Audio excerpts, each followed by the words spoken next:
Hello and welcome to the Japanese Garden Cake Topper series. Now I've been really looking forward to doing this one. This is where we put everything together. Now we decided when we were going to do this class that we were going to do it on a cake board, but I have used most of these elements already on cakes in the past. So what I'm doing now is a great way to do it on your cakes. But obviously you would use a food colouring pen. It didn't quite work on the board. I did try it, but it just rubbed straight off. So I'm using a Sharpie only because this is a non-edible item. It's actually still on display in my school. So the best thing to do is you take the amount of space that you've got and you lay everything out in the position that you think you would like. Obviously, you've seen a sneak peek of the finished item all the way through this series, but all I've done is just map everything out and then I can remove it off the board safely. The tree, I was so pleased with that tree. Make sure you go back and watch that one if you haven't seen it. That cross underneath, you'll see why that cross underneath was such a good way of doing it. Now, I need to put this bridge together. I know I did it in a previous one, but it just made sense to leave it in this one as well. And it's a very short segment, so you can slide ahead if you really want to. But I'm going to make some gunge here, and I've got some leftover pastelage, and I've also got some edible glue. And you can see it now looks like a chewing gum consistency, and I'm using a Dresden just to add it on to the key positions that I know will touch. You saw me holding up an Innovative Sugarworks tool, and those sugar shapers are amazing. If it was a larger piece, I would be using one of those to smear my items, and it's my fault for not getting the miniature set. I got the full-size set for my large sculpts. But it does mean I've got to use my Dresden to scrape off the excess, and I'm wiping it onto that baby wipe there every single time. I also made sure I got the excess off the board because it dries like a rock. It's absolutely incredible. And I'm not funny, I've literally just put that bridge together. I've only put those 2 stones there just to sort of put my mind at rest. Earlier in the video, you saw me hold up a little stone, and I quickly realised I wanted the stone platform for our lovely temple to be much bigger. So if you zoom back right to the start of the videos in the series, you will see how to make all the stones, but I did it again quickly for you. And I just wanted it to have some more area around the actual temple when it was on there. So I've done this texture multiple times. One way to do it is to use the cocktail sticks. But I wanted the lovely sort of swirling motions around the rocks, around the trees to be more obvious. So watch this bit with the tree now. Sliding up the edges of the sugar paste. And then wrapping that earth back around with a little slit in. And the nail brush blends it all back in. It's so much easier. If it was a cake, you could have your tree trunk in a posy pick. It's all about that texture, isn't it? It's that lovely nail brush. It does earth, it does grass. I used it for the gravel.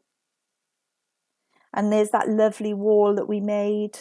Oh, I had so much fun doing this. It was literally a whole term.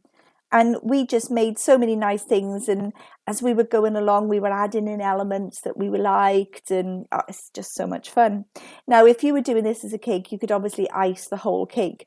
However, what's wrong with ganache in the cake and then adding these elements onto the ganache? So have a little peek down on the picture below so you can see what we're aiming at. So we're going to do the waterfall, but I wanted to show you that you don't have to individually create all the stones. A good old Dresden, the vein inside and the Dresden side are absolutely amazing at sculpting a lump of sugar paste into your entire waterfall area. So watch the detail you can get with this now. And I know my hand's in the way for a lot of it, but this is just a reference tool for those that were in the class. It's just a reminder for them. That's why I can't sort of add anybody new onto the classes, in case you were wondering.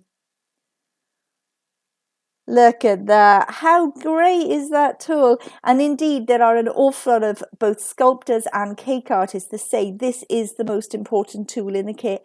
And they're probably right. It's just so versatile. I do my faces and things. I do a lot of sculpting with my Dresden and flower work as well. But that doesn't look like one big lump of paste, does it? Now, even though you've made those little shrub balls that we made initially, you can change your mind. So what I did with this, can you see I cut one in half and then spread it over a couple of places? I'm still playing around with the positioning ever so slightly, but I'm doing that grass effect in a few places, adding it around. There's no need to put the temple somewhere where it might get damaged. So I'm just using that stone platform that we made for the temple so that I can just see if it's fitting in nicely. But putting all this lovely foliage around the gravel path in the centre.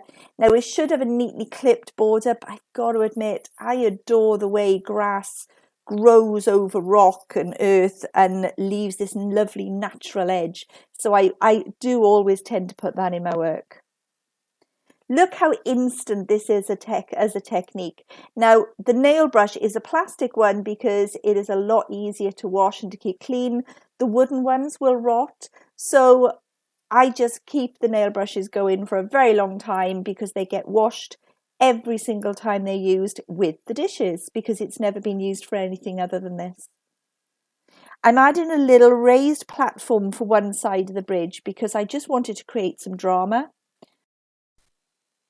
And watch this picture coming up now. Can you see the bottom right hand corner that we did isomalt for that particular class?